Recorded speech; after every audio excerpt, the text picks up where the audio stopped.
পশ্চিমবঙ্গের পরিযায়ী শ্রমিকদের উপরে যে হামলা লাগাতার হচ্ছে ভারতবর্ষের বিভিন্ন রাজ্যে, তার মধ্যে একটা উড়িষ্যা। সেখানটায় আমার জেলার জুয়েল বলে একটা যুবক, জুয়েল রানা, তাকে কদিন আগে পিটিয়ে মেরে দেওয়া হলো। গতকাল আবার মুর্শিদাবাদের সাগরদিঘির ছেলে উড়িষ্যা থেকে ছত্তিশগড় যাচ্ছে, পিটিয়ে আগুন ধরিয়ে দেওয়ার চেষ্টা করা হলো। সে মৃত্যুর সঙ্গে লড়াই করছে। আমি আগামীকাল উড়িষ্যা যাব। পরশুদিন সকালে উড়িষ্যার সম্বলপুরে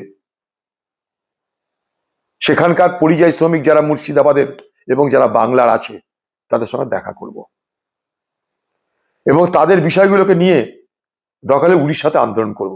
এত বড় কথা বলে গেলাম। উড়িষ্যায় বাঙালি এবং বাংলার পরিযায়ী শ্রমিকদের উপর নির্যাতন বন্ধ করতেই হবে।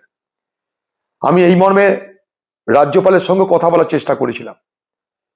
রাজ্যপাল, তার আমি সাক্ষাৎ চেয়েছিলাম, কারণ তিনি পশ্চিমবঙ্গের রাজ্যপাল, তারও জানা উচিত।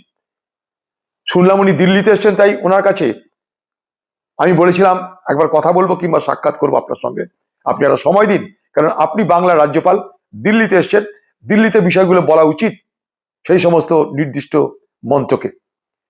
উনি, আমি দেখা করতে চেয়েছি শুনে উনি বলছেন না, আপনার কাছে হবে না, আমি আপনার কাছে যাব। তো উনি যদি আসেন আমার কাছে, ওনাকে আমি সামনাসামনি পশ্চিমবঙ্গের পরিযায়ী শ্রমিকদের দুরবস্থার কথা বলতে পারবো। তাই 4 তারিখে সকাল 10টায় সোনাপল্লী, সম্বলপুর, সেখানে মুর্শিদাবাদের এবং বাংলার যে সমস্ত পরিযায়ী শ্রমিক আছে তাদেরকে আসতে বলেছি। এক জায়গায় জড়ো হবে তারা, সেখানটায় আমিও যাব। সেখানে কংগ্রেসের জেলা, সম্বলপুর জেলার সভাপতি তিনিও যাবেন। আমরা তাদের সঙ্গে আলোচনা করে আগামী দিনে তাদেরকে কি করে উড়িষ্যায় রক্ষা করা যায় তার রূপরেখা তৈরি করার ব্যবস্থা করব এবং উড়িষ্যাতেই আগামী দিনে আরো বড় আন্দোলন করবার চেষ্টা করব।